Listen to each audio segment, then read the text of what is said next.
Hi, my name is Anastasia. I'm 40 years old and I grew up in a small rural town in Michigan. When I look back, it feels like an entirely different lifetime, almost like a different person lived those years. Life was tough, really tough. Poverty wasn't just something we struggled with occasionally. It was the constant backdrop of my childhood. There were nights when the lights wouldn't turn on, when we didn't have food on the table, and when silence hung heavy in the house, not just because of isolation, but because of fear. My family life was far from peaceful. Abuse and alcoholism created an atmosphere where survival felt like the only goal. Imagine stepping off a school bus as a kid, wondering if you'd even eat dinner that night. That was my normal. Being an only child made that isolation even more piercing. We didn't live in a neighborhood full of friends or helpful neighbors. Out in the countryside, there was no safety net, no real community to lean on. So I learned to be independent early, fending for myself in ways children shouldn't have to. I carried an invisible weight, the kind that doesn't leave bruises but shapes how you see the world. Even then, though, there was this small voice inside me that whispered, "There's more than this, hold on." That whisper kept me alive in ways I didn't fully understand until much later. When you grow up in an abusive home, psychologists often say you'll go one of two directions. You'll either fall into addiction, or you'll throw yourself into work. In my case, I became a workaholic. I was determined to build a different life, one where I could stand on my own 2 feet, take care of myself, and eventually provide stability for my children. Climbing the corporate ladder became my mission. I married young in my early 20s and soon after had my first child. A few years later came my second. Eventually, we moved from Michigan to Chicago, where I thought opportunity would finally meet me halfway, and in many ways, it did. My career took off faster than I could have dreamed. I went from being just another employee, grinding through the early years, to becoming a vice president in a corporation. It was validation that all the sleepless nights, the drive, and the sacrifices had been worth it. From the outside, I was the image of success. Career woman, soccer mom, PTA volunteer, always on the go, always showing up.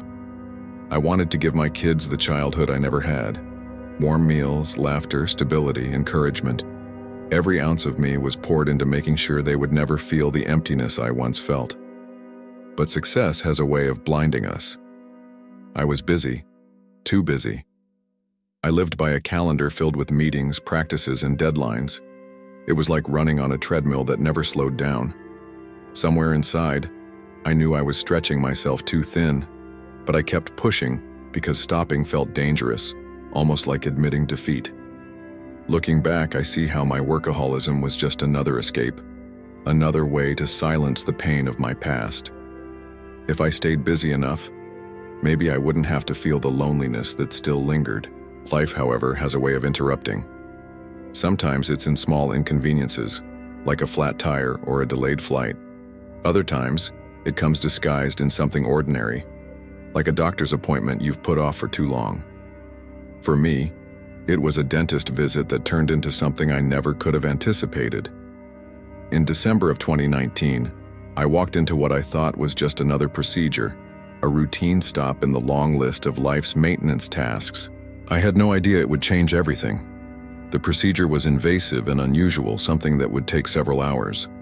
They put me in what they called a twilight state, not fully unconscious, but not entirely aware either. A place in between, where you drift in and out, half present. At first, everything seemed normal. The dentist prepared his tools, his back turned, while I lay in the chair with the mask gently covering my face. And then something strange began to happen. It started with my breath. With each inhale, I felt myself lifting out of my body, just slightly at first, like floating up an inch or two. Then with each exhale, I'd sink back down, almost like a tide pulling me under. Over and over it happened. Rise, fall, rise, fall. With every cycle, I seemed to float a little higher. Confusion mixed with wonder. Was this normal? Should I say something? I didn't want to alarm anyone, but inside I knew something was happening. Something far beyond a dental procedure. And then came the moment that shattered everything I thought I knew about life and death. I took a deeper breath, and this time I didn't sink back down. Instead, I lifted higher until I was hovering above my body, looking down from the ceiling. I saw myself lying there still and small, while the dentist moved about completely unaware of what was happening. My first thought was so simple, so ordinary, and yet so extraordinary. What am I doing up here? That thought hit me harder than anything else, because it meant that the real me, the conscious, aware, thinking me, wasn't inside that body anymore. I wasn't the woman in the chair. I was the one watching. All the anxiety, the fear, the discomfort, it vanished. In that moment, I felt lighter, freer, unburdened. The body below me, though familiar, felt disconnected. It was mine, yes, but I no longer identified with it. What I identified with, what I was the presence floating above, completely aware, completely alive. And with that realization came the question that would echo through me forever. Am I dead? The ceiling tiles above me became fascinating in a way that defies explanation. Every speck of dust, every crack, every tiny imperfection was illuminated as though I was seeing through the eyes of my soul. Ordinary details transformed into extraordinary beauty. I felt like a child at Disneyland, wide-eyed, captivated by everything. The wonder was overwhelming, but it wasn't just about the ceiling. It was about the awareness itself, the knowing that I was more than my body, that consciousness existed outside of flesh and bone. And then, as though an unseen curtain fell, everything shifted. The ceiling disappeared. The dentist's office dissolved.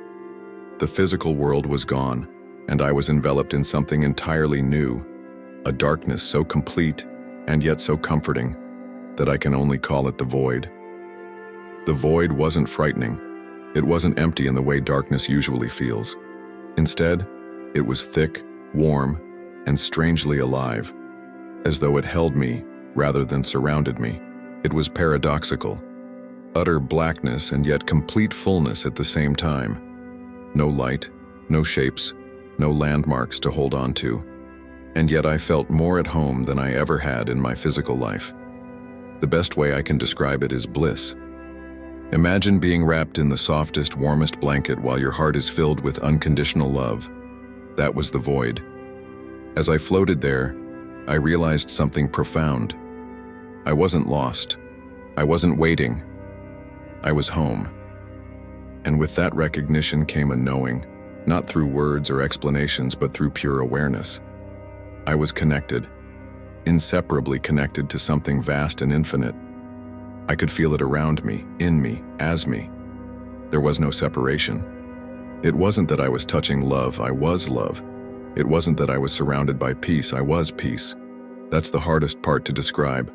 The way everything you long for in life isn't outside of you there. It is you. In that place, human experiences came flooding into my awareness, but not as memories of my own. It was as if I had access to the experiences of every soul that ever existed, every joy and sorrow, every lifetime, every story. Time didn't exist the way it does here. There was no before or after. Everything simply was. I felt myself expanding into it, like my soul was stretching to hold all of it, and yet there was no strain. It was effortless, like slipping into an ocean and realizing you are made of water. I tried to form questions, but there was no need. The answers were already present in the knowing. If I wondered about suffering, about why people endure such pain in their lives, the understanding simply came, not as words, not as sentences, but as a complete awareness that filled me instantly. It wasn't intellectual. It was truth. And it was so whole that there was no room for doubt. Here there was no uncertainty, no fear, no confusion. Only clarity, completeness, and love. The love, it's impossible to exaggerate. Even the most beautiful experiences we have on earth, holding your newborn child, falling deeply in love, laughing until your stomach hurts, pale in comparison. Those are glimpses, reflections of what I felt there. But the real thing is infinitely bigger, purer, untainted. It wasn't conditional. It didn't depend on what I had done or who I had been. It simply was. I didn't have to earn it. I didn't even have to ask. It was the very substance of existence. To give you an idea of its vastness, imagine this.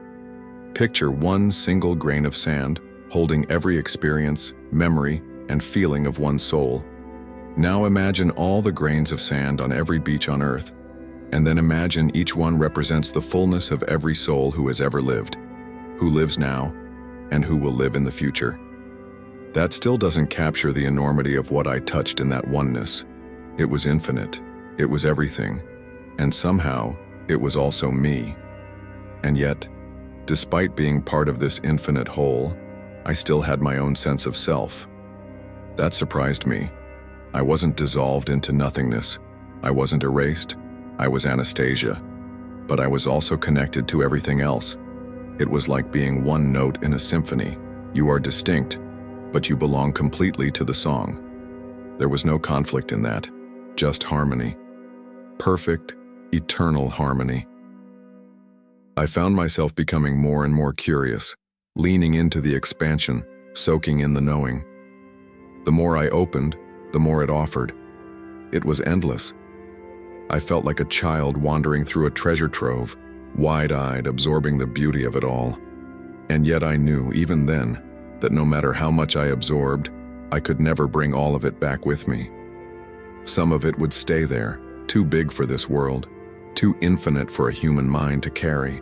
But what I could carry was the essence, that I am not separate, that none of us are, that life isn't random or meaningless, that at our core, we are love, we are connected, and we are eternal. That truth was etched into my soul in that place. Nothing, not even the most convincing argument or the darkest night on earth could ever take that away from me. It became a knowing, permanent, and unshakable. I didn't think about going back. My physical life didn't even register as something I was missing.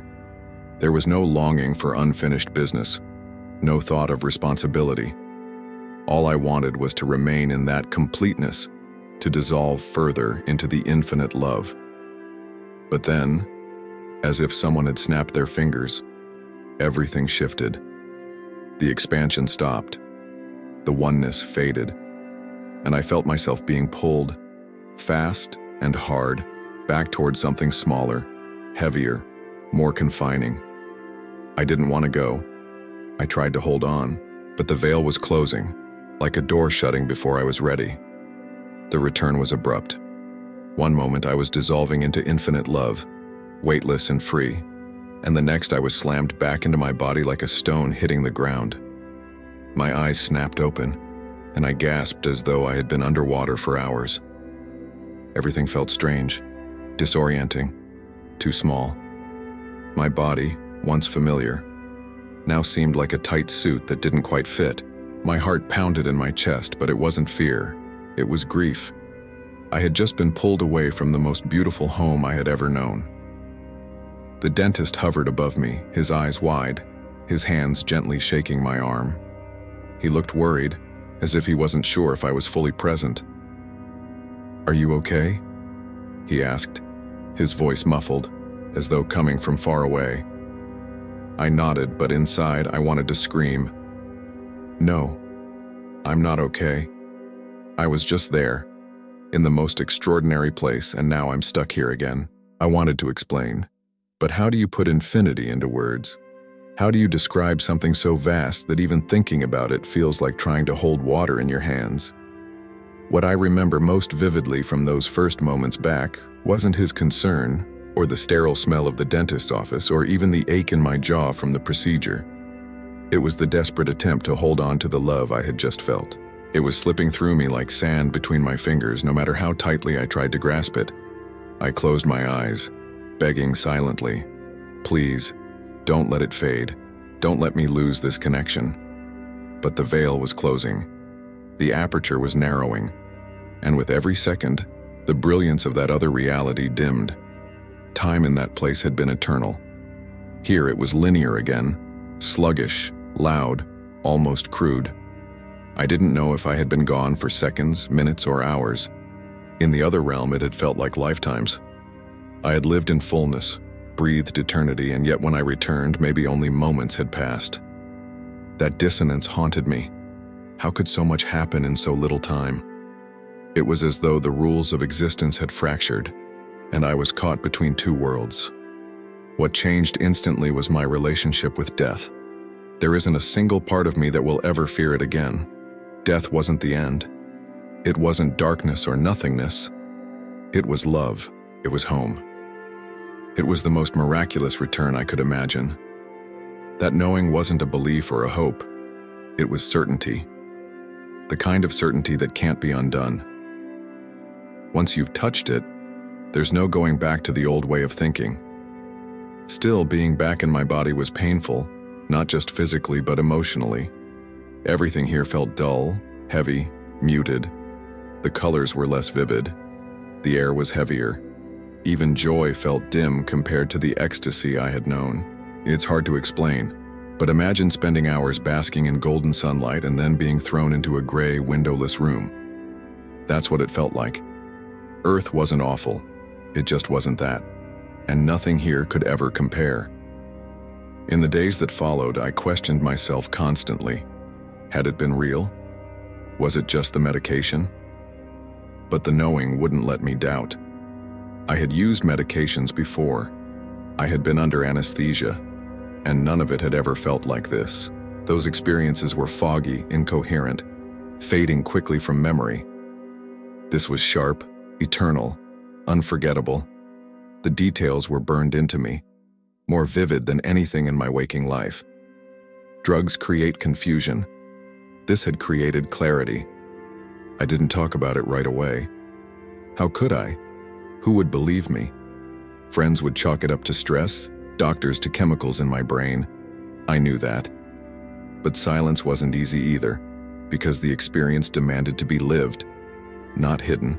So I carried it quietly, replaying every moment in my head, trying to make sense of why I had been shown this and what it meant for my life moving forward. Every night when I closed my eyes, I longed to go back. Not in a self-destructive way, but in a yearning, soul-deep way. I craved the love, the completeness, the knowing. I tried meditation, prayer, even just sitting in silence for long stretches, hoping to catch a glimpse, to feel even a fraction of what I had felt there. Sometimes I'd sense it faintly like an echo, but nothing matched the real thing. And that longing began to shape everything about me. My thoughts, my choices, my priorities. Because once you've been there, you can't live the same way here. I didn't know how yet, but I sensed that my old life, my corporate drive, my endless to-do lists, my obsession with productivity, was going to unravel. Something had shifted. I didn't know it at the time, but the return wasn't the end of my experience. It was the beginning of an entirely new chapter of life, one where I'd spend every day trying to bridge the gap between that infinite love and this imperfect world. In the weeks after my experience, I felt like I was walking in two worlds at once. On the outside, I was still Anastasia, the professional, the mother, the woman with responsibilities. But on the inside, I was someone else entirely. I had touched eternity, and that awareness didn't fade. It stayed with me like a flame, flickering quietly, reshaping everything I thought I knew. At first, I tried to ignore it, to push it aside and keep going with my routine. But the truth is, once you've seen beyond the veil, the ordinary structures of life begin to crack. They don't hold the same weight anymore. I searched desperately for answers. Was there a name for what happened to me? Was I going crazy? Late at night, I scoured books, articles, and online forums. That's when I found the International Association for Near-Death Studies. For the first time, I realized I wasn't alone. There were countless others, doctors, mothers, soldiers, children, people from all walks of life, who had been where I had been. Their stories resonated with mine in ways that gave me chills. The details varied, but the themes were the same: love, connection, oneness, and a return that felt like a loss. Reading their words was like finding family I never knew I had. And yet, even among the similarities, I noticed something important. No two stories were identical. Just like no two lives are the same, no two near-death experiences are exact copies. Each one carries the imprint of the individual soul, their path, their lessons, their perspective. That realization gave me peace. I didn't need to measure my story against anyone else's. My experience was mine, unique and sacred, and still part of a greater tapestry that connected us all. People often asked me afterward, "Did you meet God?" And that's such a difficult question because the word God is so limiting. We picture a man in the clouds, or a distant judge, or a kindly father. But what I encountered wasn't a person. It wasn't even an image. It was essence, movement, love, and action. If I had to describe God now, I'd say it's not a noun. It's a verb. It's the flow of unconditional love, the completeness of existence itself, not something separate from us, but something we are inseparable from. Trying to pin it down with human language almost feels like shrinking the infinite into a box. The hardest part, however, wasn't finding the words. It was living with the longing. For 2 years after my NDE, I went through waves of deep sadness, even depression. From the outside, people couldn't understand. "How could you be depressed after such a beautiful experience?" they'd ask. But that was exactly why. Once you've tasted perfection, once you've felt the fullness of unconditional love, everything here pales in comparison. Even joy here carries shadows. Even love here has edges. The contrast was sharp, sometimes unbearable. And yet I knew I couldn't escape back there. I had to learn to live with the knowledge here. Meditation became my lifeline. At first I simply sat in silence, breathing slowly, trying to recall the stillness of the void. Later I incorporated sound, tones and vibrations that seemed to draw me closer to that realm. I never reached the same completeness, but I touched edges of it, like echoes through a canyon, faint but real. Those moments reminded me that the connection wasn't lost, it was just hidden, waiting for me to attune myself. Over time, those practices began to transform me, not only calming my mind but softening my heart, helping me show up differently for others. Work became harder to care about. The corporate ladder that once felt like salvation now seemed shallow. Meetings, deadlines, promotions, they all felt like a game I no longer wanted to play. I didn't quit overnight, but gradually the fire that once drove me burned out. Eventually, I made a decision that shocked even me. I resigned. I left behind the title, the salary, the security, because none of it could compare to the truth I had touched. Instead, I opened a small wellness studio, a place where people could come to reconnect with themselves, with stillness, with love. Helping others find even a glimpse of what I had felt became my new purpose. I began to notice beauty in places I had overlooked before, the sound of rain on the roof, the laughter of my children, the way sunlight filters through leaves. All of it felt sacred. It wasn't that life had become easier. Challenges still came, bills still needed paying, arguments still happened. But there was a shift inside me. I no longer saw those struggles as punishments or mistakes. They were part of the human experience, part of what our souls come here to taste. Pain wasn't the enemy anymore. It was just one flavor among many. I also realized something profound about purpose. As a child, I used to ask, what's the point of life? Why go through all this suffering? After my NDE, the answer became clear. Life isn't about achieving, winning, or getting it right. Our souls are already complete. Nothing we do here adds to or takes away from that completeness. We're here to experience, to taste, to feel, to love. That's it. There's no race, no test, no final grade. Just the richness of being human, with all its joys and sorrows. And so day by day I try to live with that awareness. I don't always succeed. Sometimes I get caught up in old patterns, in worries and frustrations. But then I pause, breathe, and remember. I've seen what waits beyond. I've touched the oneness. I know who I really am. And that knowing shifts everything, even when life feels messy. It doesn't make me perfect. It just makes me more real, more grounded in love. As the years have passed since my near-death experience, I've come to realize that it wasn't a single event to be tucked into the past. It was the beginning of a lifelong process. one I'm still unfolding every day. Even now, years later, I'll find myself having new aha moments about it, new ways to describe it, new insights about what it meant. It feels less like a memory and more like a companion that walks with me, reshaping me slowly, gently, in ways I couldn't have imagined. The biggest change is my relationship with death. Before, it was the shadow lurking at the edge of everything, the quiet fear behind every illness, every loss, every goodbye. Now it's no longer a shadow. It's light. It's home. There is not a single part of me that fears it anymore. Death is not the enemy. It's not the end. It's a return, a reunion, a love-filled homecoming that's more beautiful than words can ever capture. And knowing that changes the way you live. It frees you. I've also stopped pressuring myself with the idea of lessons and tests.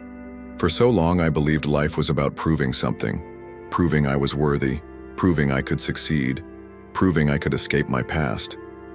But what I experienced showed me that our souls don't need improvement. They're already complete. We aren't here to get it right or to avoid getting it wrong. We're here to feel, to explore, to experience the richness of being human. Joy, sorrow, love, loss, all of it belongs.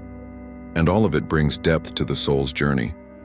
That shift has given me permission to slow down, to stop racing, to notice. I find beauty in the smallest things now. The way my daughter's eyes light up when she laughs, the scent of coffee in the morning, the quiet of dusk when the world softens. These aren't distractions from life. They are life, and I no longer take them for granted. Each one is sacred, a brushstroke in the masterpiece of existence. I often remind people who ask about my story, you don't have to die to touch the other side. Yes, my doorway happened to be a medical procedure, but that's not the only way. Some people find it in deep meditation, some in prayer, some in moments of stillness or awe. The connection is already within us, it always has been. We just have to remember to listen for it, to turn down the noise long enough to feel it. That's part of why I share my story, not to convince anyone, but to awaken curiosity in those who hear it. There are days, of course, when the longing to return is strong, days when life feels too heavy, when the imperfections and struggles seem unbearable. In those moments, I remember what I was shown, that I am more than this body, more than this temporary experience. I remind myself that I'm carrying eternity inside me, even when I can't feel it. And I lean on self-love, patience, and compassion because being human isn't always easy, but it's always meaningful. People sometimes ask me now, so what's the meaning of life? And my answer is simple. The meaning of life is to experience love. Not just the kind between people, though that's part of it, but the love that is the very fabric of our being. The love that expresses itself through laughter, creativity, kindness, connection. The love that shows up when we paint, when we dance, when we forgive, when we hold each other in grief. That's why we're here, not to win, not to conquer, but to feel.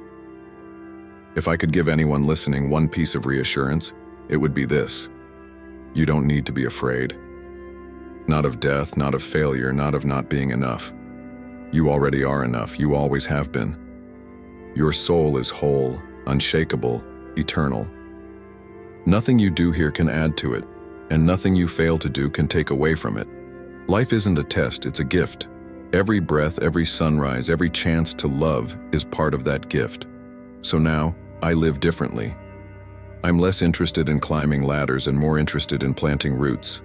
Less focused on how far I can go, and more focused on how deeply I can connect. I try to bring that infinite love into every conversation, every hug, every act of kindness. I fail sometimes, I'm still human. But I no longer see failure as the opposite of success. It's just another texture of the human experience. And in the end, all of it is held in love. That's what I carry with me, and that's what I want to leave with you. We are eternal. We are loved beyond measure. And when our time here ends, we won't face darkness or emptiness. We'll go home. Home to the oneness. Home to the love. And until then, the best thing we can do is to live like we already belong to it. because we do.